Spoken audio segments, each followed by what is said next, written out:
Lundi 1er juin 2015, ici Éric Latour et bienvenue à l'Hôtel de Ville de Saint-Jean-sur-Richelieu. Cette assemblée du Conseil s'est tenue en un temps record. Ça s'est terminé à peine à 20h38, donc environ 68 minutes d'assemblée seulement, et une assemblée qui était présidée exceptionnellement par la mairesse suppléante, la conseillère Claire Charbonneau. Parmi les sujets qui ont été abordés, entre autres, on est revenu, un citoyen revenu sur le dossier de l'usine 2M Ressources à l'intersection Saint-Michel et Normandie, et également Alain Laplante a abordé à nouveau la question de l'avenir des terrains de golf.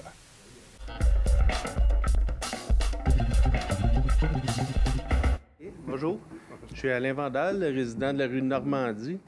Je viens vous jaser aujourd'hui d'un petit dossier que plusieurs sûrement ont entendu parler. C'est l'usine de la 2M qui est sur Saint-Michel, près de Normandie. Il y a un projet qui était pour changer l'entrée des camions de place depuis quelques années.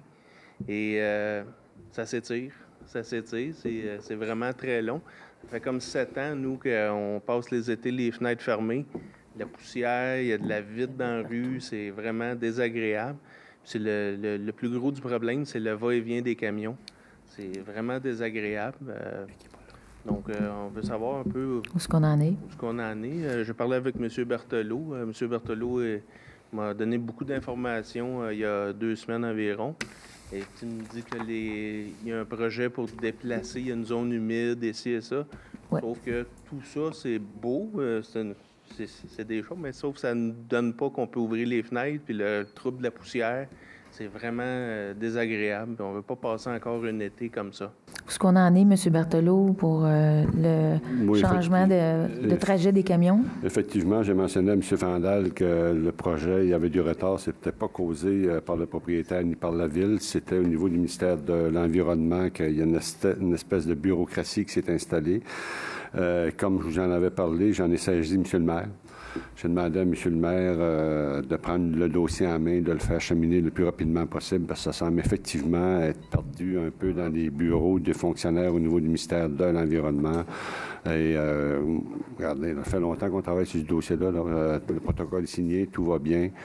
Je pense pas que c'est un simple fonctionnaire du ministère de l'Environnement qui va continuer à nous emmerder comme ça. Je pense que le maire doit y mettre effectivement le pouvoir qu'il a comme maire de la Ville. Et s'il faut aller plus haut que le simple fonctionnaire pour démontrer que c'est un projet qui est important pour les résidents du quartier qui subissent de nombreux inconvénients, puis il faut y mettre fin à ces inconvénients-là le plus rapidement possible. Fait qu'on va suivre le dossier, monsieur, et puis on va redemander à monsieur le maire encore de faire de la pression, puis... Ça serait très apprécié, je vous dirais. Puis au niveau du règlement pour les camions la nuit, est-ce qu'il y aurait quelque chose qui pourrait être fait en ce sens-là? Parce que c'est 24 heures, il rentre une 50aine de camions par nuit. C'est infernal depuis quelques semaines, c'est de pire en pire. Puis, on appelle la police et c'est comme ça vient, le camion est rendu à Montréal quand il arrive. Ouais. Est-ce qu'il y a quelque chose qu'on peut faire, M. Desroches? Je pense que... Ou M. Berthelot? On pourrait approcher l'entreprise pour voir s'il y a moyen de moduler ces livraisons, là, mais il n'y a pas de réglementation légiférant sur le nombre de va-et-vient ou le nombre de camions. Oui, mais la nuit, je sais qu'il y a quelque chose là, qui est le matin jusqu'à 7 heures, puis la nuit, il y avait quelque chose de 10 heures le soir jusqu'à 7 heures le matin. C'est pas au niveau des livraisons, mais on peut approcher l'entreprise, voir s'il y a quelque chose à faire avec eux autres. Là. OK, très apprécié. Parfait. Merci. Beaucoup.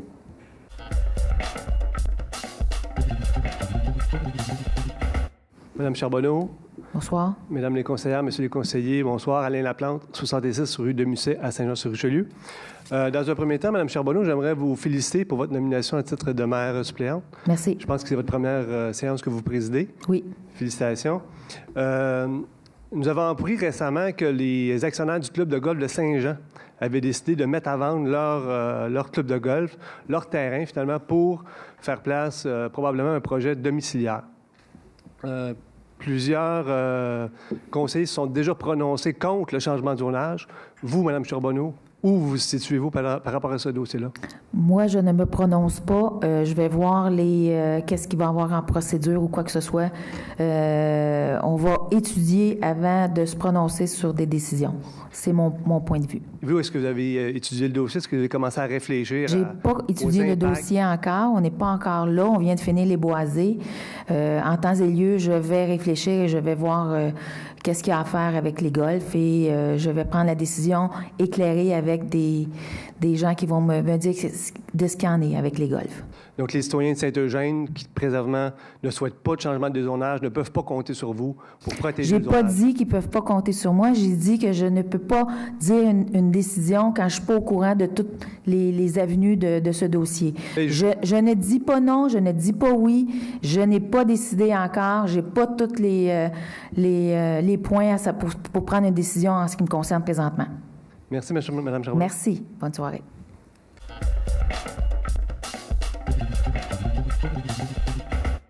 Jean Fluet, du 322 Héroux, secteur S.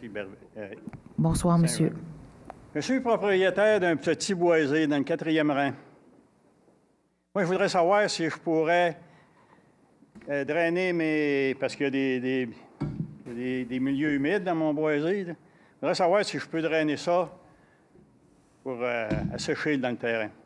Vous voulez drainer l'eau qui sont dans vos boisés, dans votre boisé? Des marais. Il y a deux petits marais, là, les milieux humides qu'on appelle. Je voudrais savoir si je peux les assécher. Monsieur Desroches? Je pense pas que vous ayez le bon forum pour répondre à la question ici ce soir. Il faudra vérifier probablement avec le ministère de l'Environnement. C'est ça. Ou à tout le moins avec notre service d'urbanisme. C'est ça. Ça appellerait peut-être couper un peu d'arbres pour passer les machineries. Bien, on va se renseigner, monsieur, puis à notre service d'urbanisme, on va vous revenir là-dessus. On va prendre vos coordonnées, puis on va vous donner de l'information plus tard. Bon. Parce que ça, c'est concernant un projet pour une branche du ruisseau de Barbotte, du côté sud. OK. Ils ont pris un fossé du 3e rang, ils appellent ça la branche. Une branche du ruisseau. Moi, c'est un fossé de chemin. J'ai tout le temps constaté que c'est tout le temps un fossé de chemin. Il y a 18 entrées privées là-dessus. Pour des maisons privées, puis il y en a pour des producteurs agricoles. Fait qu'ils sont obligés de les enlever. Moi, c'est ma facture que sur BMI m'a envoyée, qui prévoit qu'ils vont me charger, c'est 4 000 $ pour 18 entrées, nettoyer à peu près 1 kilomètre de fossé, puis il y a 18 entrées qu'il faut que soient retravaillées. Moi, là-dessus, je paye, parce que le montant des travaux monte à 40 000 $. Je paye 10 de ça. Sur le 3e rang, je n'ai même pas de terrain, je n'ai même pas d'entrée, puis je paye pour 18 entrées. Pas tous les tuyaux, puis les refaire les entrées, mais les enlever, nettoyer, puis les enlever. Ceux qui sont à refaire, c'est les citoyens eux-mêmes qui vont être obligés de payer pour ça. Parce qu'ils appellent ça une branche, du ruisseau de la Barbotte. Et c'est un fossé de chemin. Bon. Alors, l'année passée, je viens de régler une facture de 2 000 $ pour une autre branche dans le 4e rang, parce que le principal de mon boisé est dans le 4e rang. Ça m'a coûté 2 000 $, j'ai réglé en 2014. Fait que là, qu'est-ce qu'on me dit, là, ça va me coûter un autre 4 000 $. Avec les petites taxes que je paye sur mon boisé, ça veut dire que ça va me coûter à peu près 5 000 $ pour 2 ans, pour un boisé à peu près de 11-12 hectares. Ça va me coûter plus cher que ma maison sur la rue Héroux, à Iberville. Alors là, je voudrais savoir si je peux m'attendre qu'il va y avoir des changements, parce que là, naturellement, je n'ai pas reçu la facture, mais je sais que là, 2 ans, ça n'a rien changé. Il n'avait parlé ici, puis ça n'a rien changé, j'ai eu la facture pareille. Fait que là, c'est sûr que je vais l'avoir encore. Fait que là, pour 2 ans, ça va me coûter 5 000 $ pour un tout petit boisé que je n'ai pas le droit de rien faire. Fait que moi, j'avais acheté ça, puis quand j'ai pris ma retraite, je pensais de me faire un petit domaine là-dessus, puis m'installer là.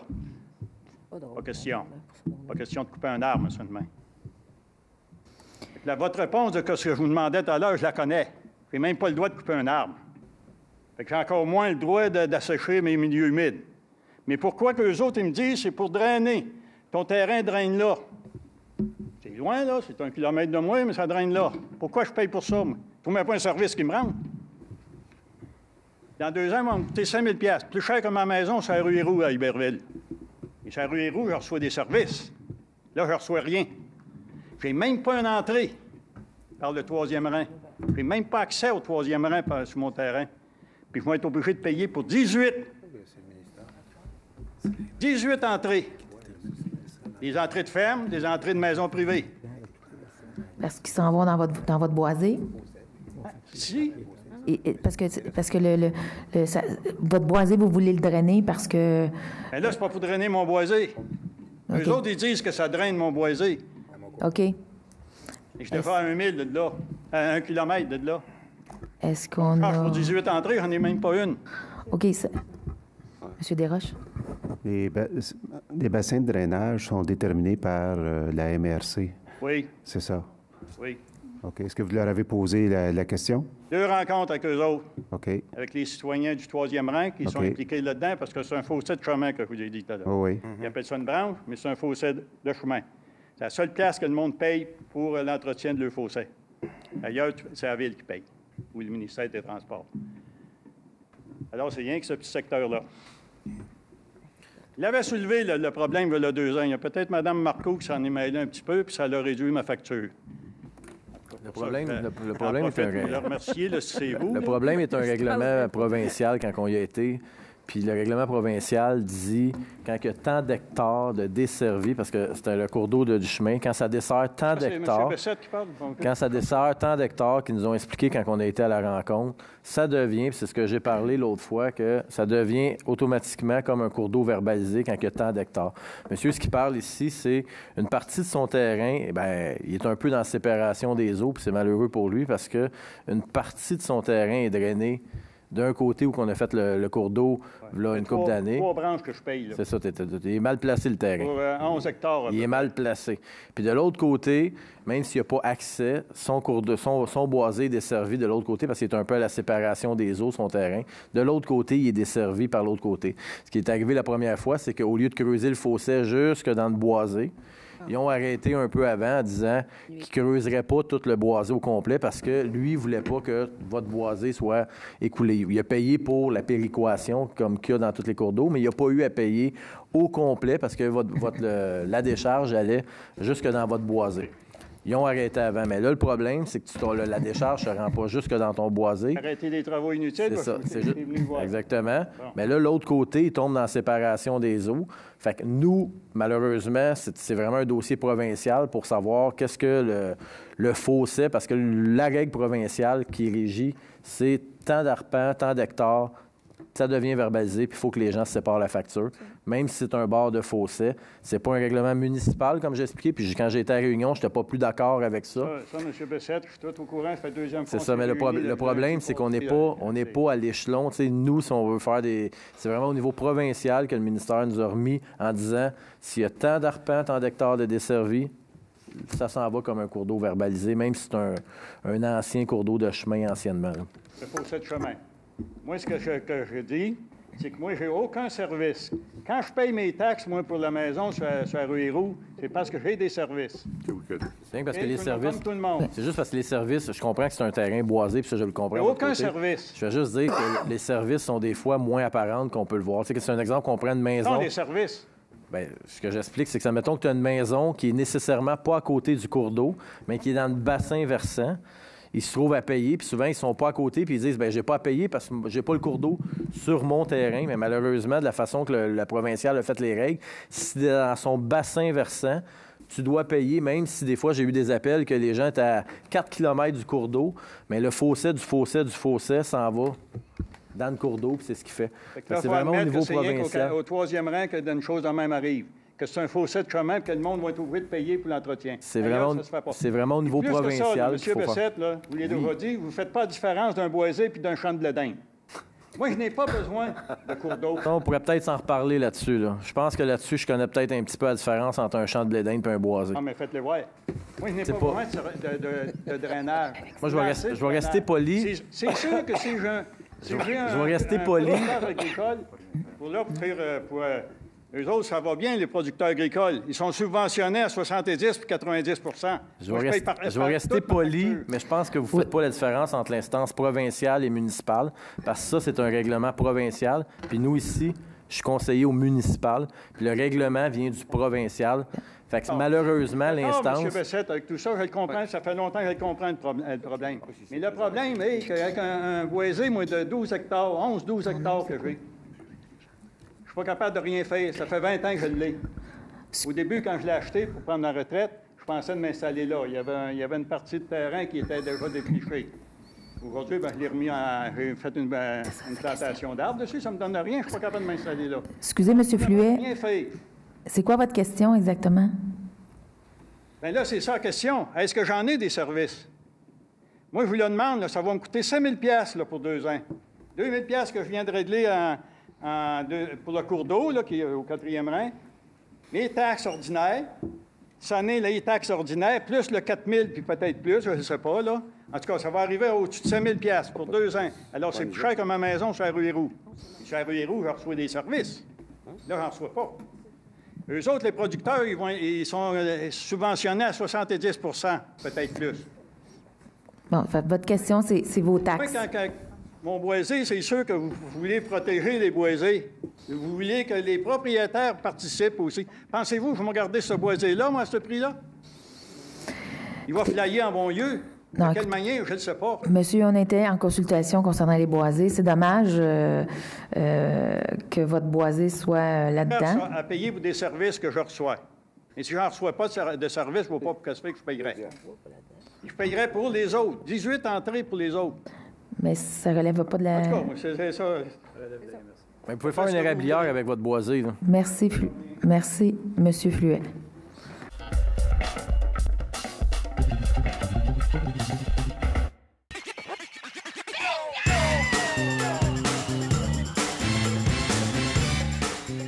Pour vous divertir dans le confort de votre foyer, Télébingo TVHR, tous les dimanches matins, 9h30, avec votre meneur de jeu, Alain Rameau. C'est un rendez-vous.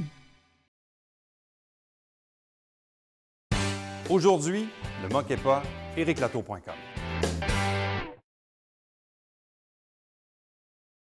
Je m'appelle Frédéric et j'ai une amputation à la jambe droite. Les auxiliaires m'encouragent à faire du sport. 1, 2, demi-tour.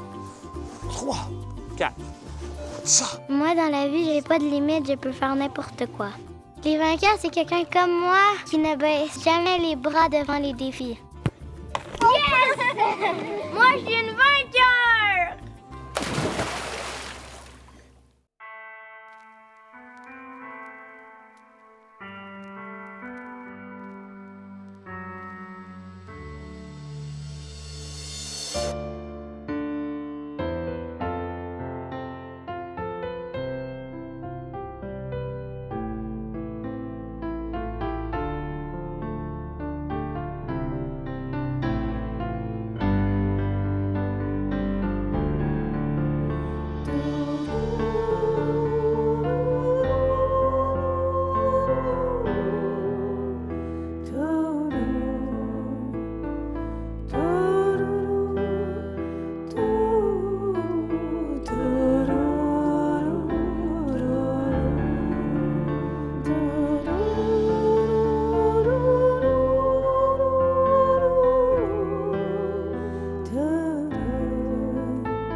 Dimanche, 9h30, Télébingo, on vous attend.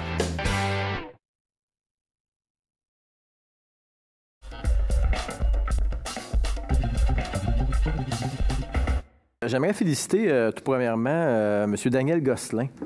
La fromagerie au Gré des Champs. Aujourd'hui, il se tenait le lancement pour les activités qui se tiendront le 18 et 19 juillet. Le Festival des fromagers. Je pense que c'est une très belle activité qui va se dérouler, une activité aussi au niveau provincial qui va se dérouler à Saint-Jean-sur-Richelieu. J'inviterai les gens à le mettre à leur horaire aujourd'hui pour participer. C'est quoi qu'on pourra peut-être pas revoir avant une dizaine d'années à Saint-Jean. Ça vaut la peine, ça vaut le déplacement. Plusieurs artisans fromagers vont être présents. Enfin, je pense que c'est important à mettre à notre agenda.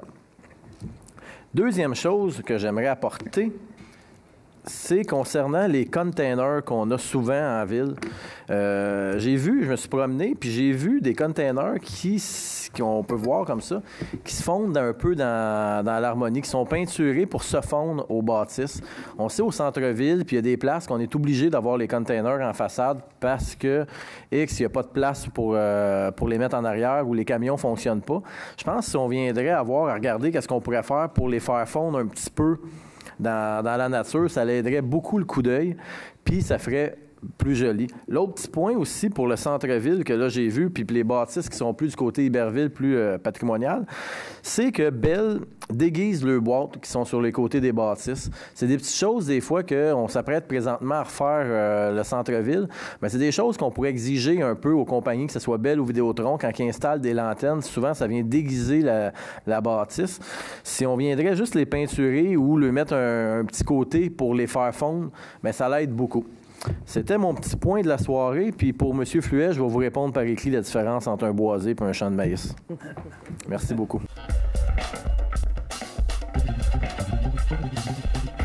Oui, juste un point. Je veux juste aviser la population qu'en fin de semaine, samedi, le 6 juin, de 10h à 17h, à l'Aréna municipale, on va avoir une vente de milliers de livres, de revues et de CD qui sont retirés des collections des bibliothèques. Fait que ces documents-là, évidemment, c'est des documents pour les jeunes et adultes. Puis, si les gens sont intéressés d'acheter, tout simplement d'apporter leur sac et c'est payable seulement en argent comptant. Fait que c'est pas écouler les surplus de la ville qui ne servent pas grand-chose pour nos bibliothèques, mais qui peut être utile à d'autres personnes. Tout va être vendu d'ailleurs à très bon prix. C'est le seul message que j'avais à passer. Fait que c'est tout. Bonne soirée.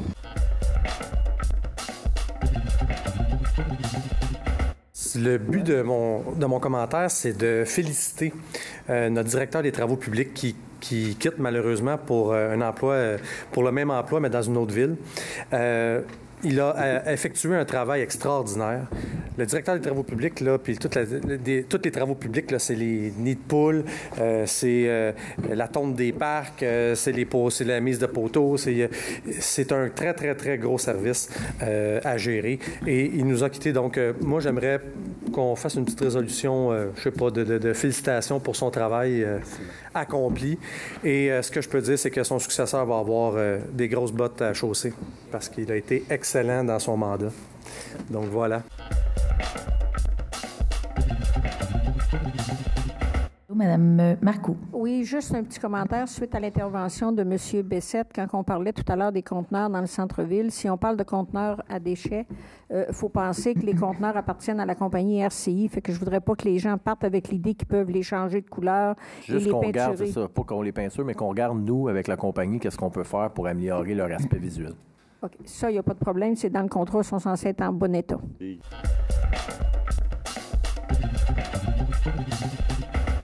Micheline Lajoie, 425 René Boileau à Saint-Jean.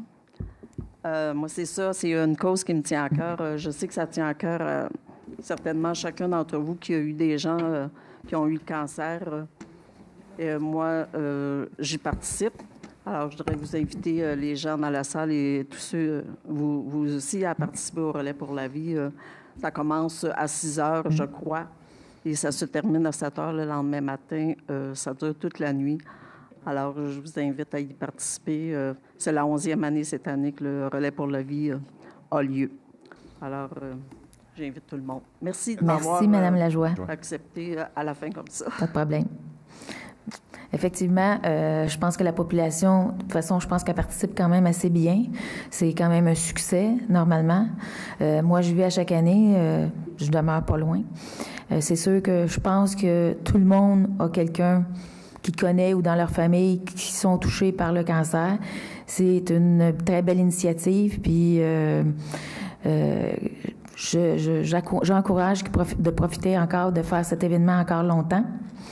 Je veux parler aussi d'un autre événement qui a eu lieu dimanche, qui est la marche de l'Alzheimer.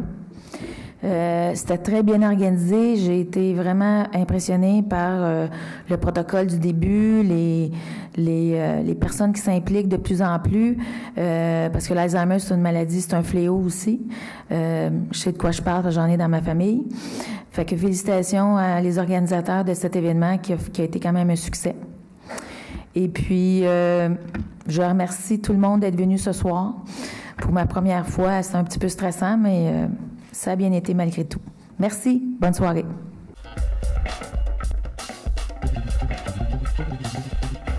Merci d'avoir été là. On se fixe rendez-vous la semaine prochaine alors que nous allons vous présenter une nouvelle série d'extraits de cette séance du Conseil du lundi 1er juin 2015. Ici Éric Latour à l'Hôtel de Ville de Saint-Jean-sur-Richelieu. Entre-temps, si vous désirez me joindre, par courriel, Éric Latour en un mot, à commercial tvhr9.com.